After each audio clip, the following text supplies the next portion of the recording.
The big day finally came. On the 3rd of June, Mike and I got married after a very long engagement, thanks for that COVID, and it was honestly the absolute best day of my life. It was like a dream come true to be surrounded by all our family after so long and celebrate our marriage. The process that we had to go through to get to that stage, on the other hand, was sometimes a little bit closer to a nightmare. So in today's video, I'm going to tell you exactly how we planned this event and some of the lessons that I learned whilst dealing with Portuguese bureaucracy and suppliers. It's a little bit different to my usual videos. As you know, on this channel, we are dedicated to teaching you practical Portuguese in plain English, but now and again, I do like to tell you a little bit more about my life here in Portugal, and obviously this was a huge event for me. And I think some of the lessons that I learned could actually be applicable to any project that you're taking on in Portugal, not just getting married. I've also had so many questions about who were the people that we used to work with during the wedding. So I've actually listed all of the suppliers down in the description, the ones that I recommend, not the ones that I don't. I don't get any commission for this. I just want to help these Portuguese businesses out. So if you do have questions and you are thinking about having your wedding in Portugal, check out the list of suppliers down there because I highly recommend these guys. So let's dive into my 6 lessons learnt while planning a wedding in Portugal.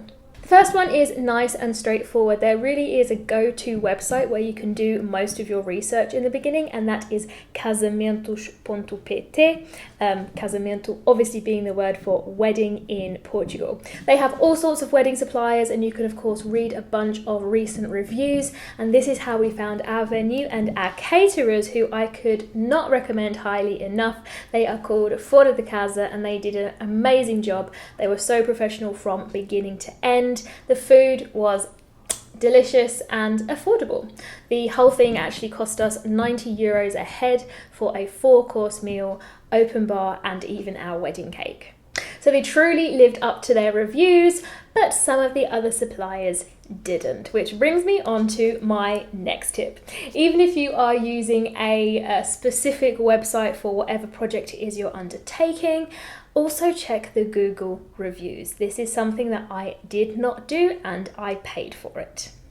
So if I had checked the Google reviews for the people that I'd chosen to do the flowers and decor, I would have saved myself a lot of stress and upset by seeing several unhappy brides complaining. Now, I really did try to give these people the benefit of the doubt. Obviously, I understand that COVID had a horrible knock-on effect on event planning businesses, and also a long time had elapsed, 2 years almost, between us booking them in and the wedding actually taking place. But honestly, every step of the process was literally a nightmare, right from going to my first trial of seeing the decorations to literally hours before the wedding. I had problems all through that time. Honestly, I did just want to cut ties with them and hire somebody else. However, I had made another big mistake, which brings me on to my next point. Never pay in full for anything up front. Now again, it doesn't matter what project you're taking on in Portugal, maybe it's home improvements for example, but it really is common to split the cost over a period of months, right?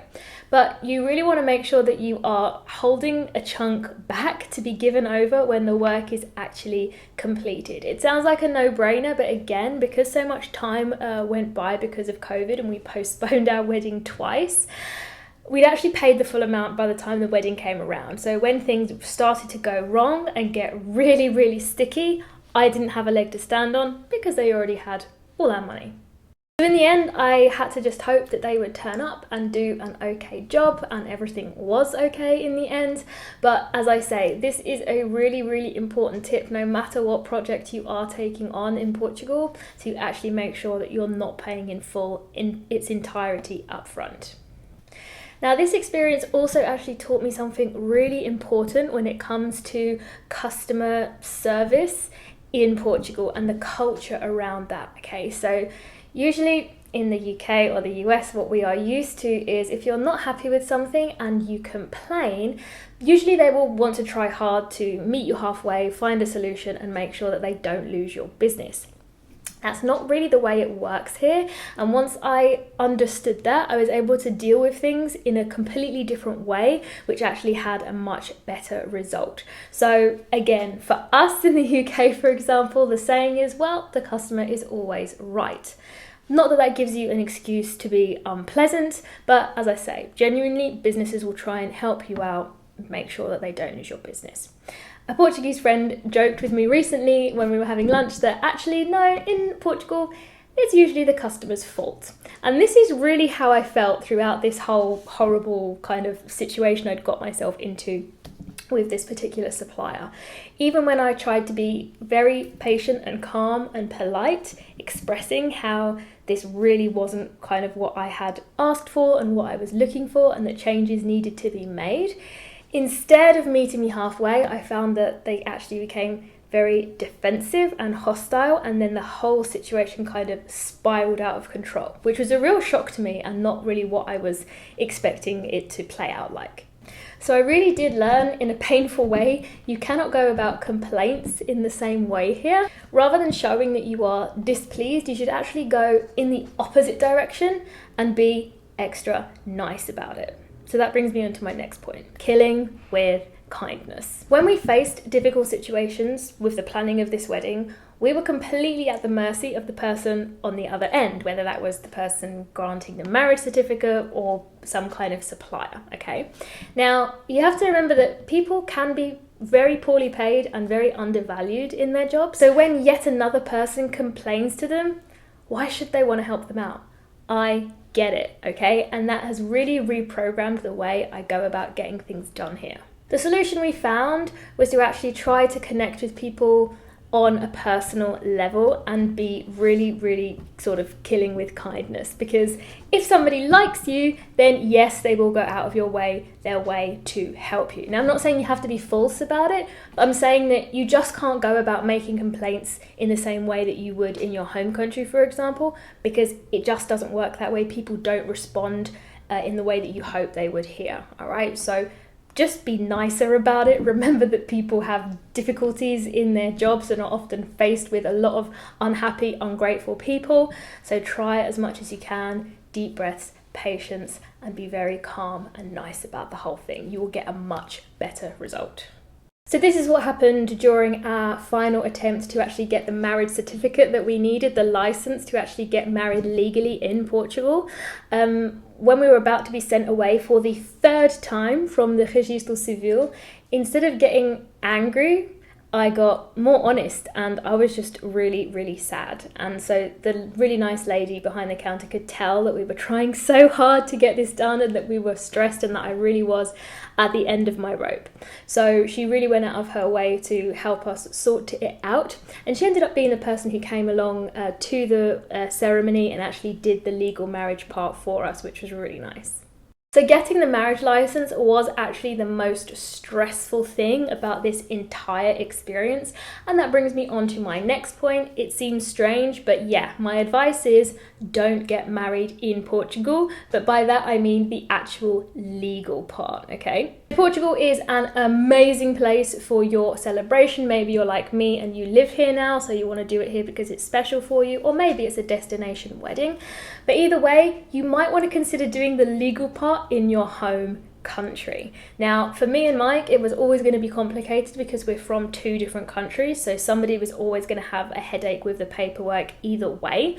But for example, if you're both from the UK or both from the US, I can guarantee you it is going to be so much simpler to at least do the legal part in your home country instead, okay? So if you are deciding to do the legal part here anyway, I'll just give you a bit of context about what is expected from you. You need to provide a birth certificate that was issued in the last 6 months, and also a declaration issued by your home country to say that you've never been married. Now that seems pretty straightforward, right? That's what I thought when I first saw it. I was like, yeah, we can do this, it's no problem.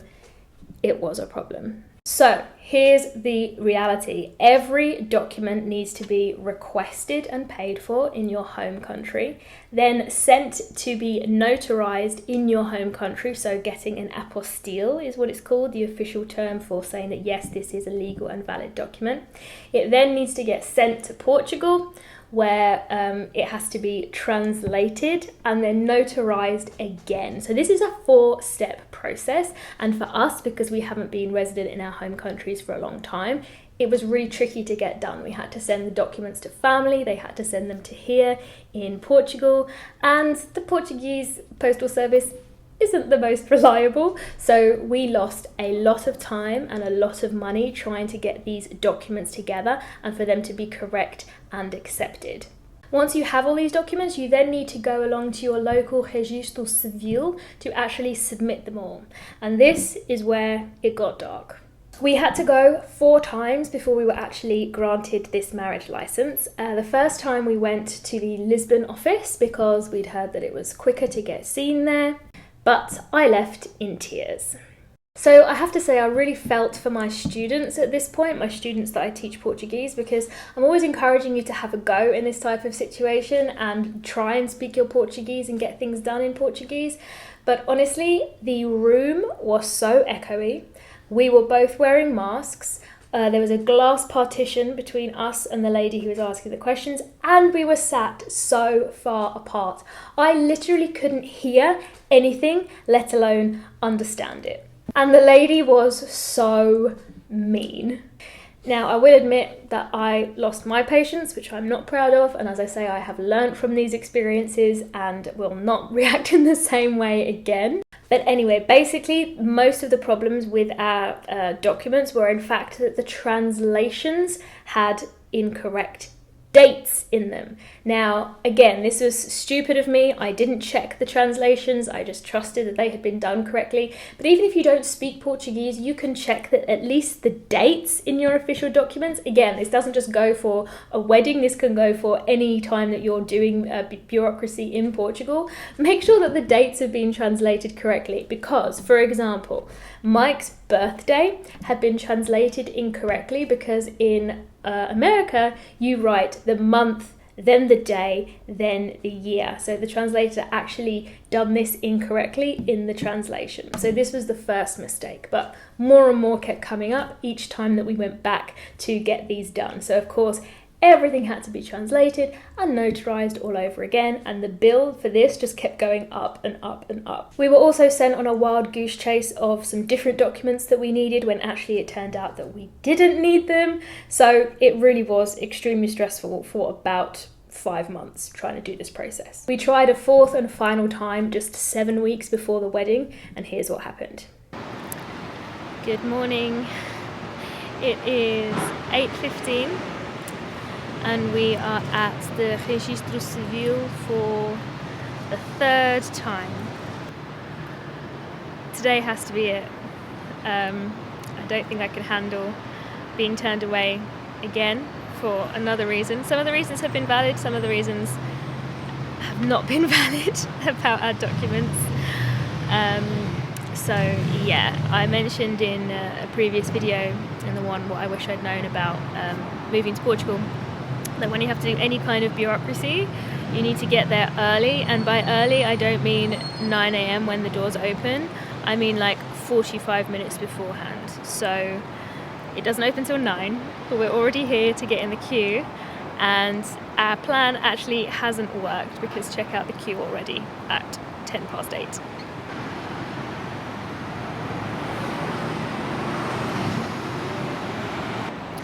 So we are going to be here a good 2.5 hours, I would say, until we get in and speak to somebody. This time we've bought backup. We've actually bought emails from these guys here and the American embassy stating that we have all the correct documents. So yeah, I want to be optimistic, but I'm trying to manage my expectations because I think if we get turned away again, it's going to push me over the edge. Okay, so we have our Senya, which is the first thing that you need. So we're H4, they're on H1 now. So maybe our plan did work after all and we're not too far back in the queue.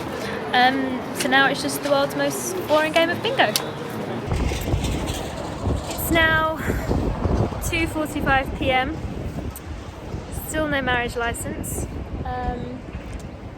I had to go back to Lisbon to get one of my documents retranslated and re-notarized because a date that read 2002 in the original said 2020 in the translation. So I'm so dead inside. I hope this final attempt works. I was actually, she wasn't gonna let us be seen. She was like, yeah, just come back another day. And I was like, you don't understand. I cannot come back another day. This is the third time we've tried. Last time this wasn't picked up.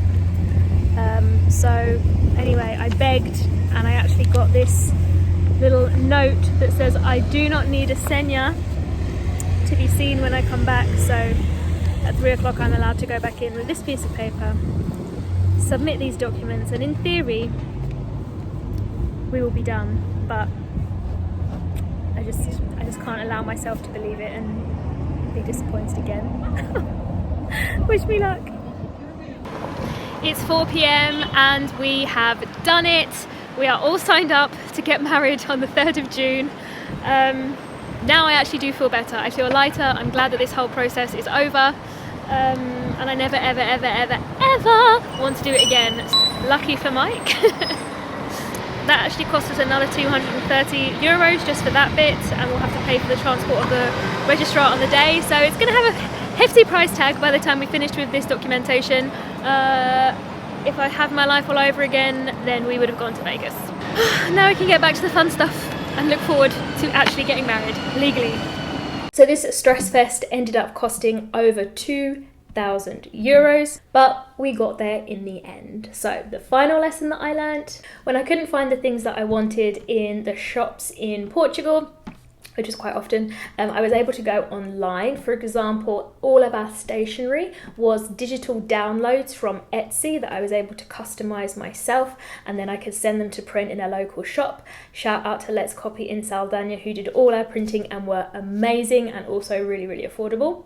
I also found my dress for half price online. I did that cheeky thing of trying on the expensive dresses and then periodically Googling to see if the one that I liked was being sold off by a bridal shop from their samples. And I did actually find the exact one that I wanted being sold in a wedding shop in Belfast, and I had it shipped over here for just €20. We even hired a virtual assistant for the weeks leading up to the wedding to help us with the endless admin, phone calls, emails, follow-ups, just checking that everything was going to happen the way it was supposed to happen on the actual day. You can find people doing this type of work on Upwork or Fiverr, and honestly it really saved the day because we were just tearing our hair out a couple of weeks before the wedding, as you can imagine, having so many friends and family flying in and having so much to get right. So my last piece of advice, even though it's not really a lesson learned, is to give back. If you're choosing to host your wedding in Portugal, see if there's a nice way that you can actually give back to the local community by hosting your event there.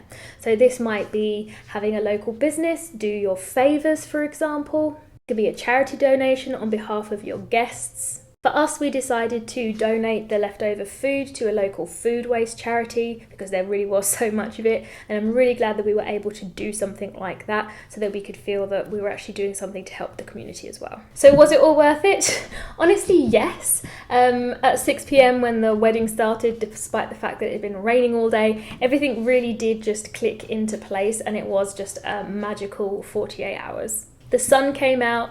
Every single person actually made it to Portugal, despite cancelled flights and hospital visits and lost passports, you name it. We dealt with everything in those few days leading up to the wedding. And for us, it was so special because even though we're living a life that we love here, the thing that's missing most of the time is the people that we love who still live in our home countries. So it was so special to be surrounded by all of those people and to say I do on the beach that we now call home.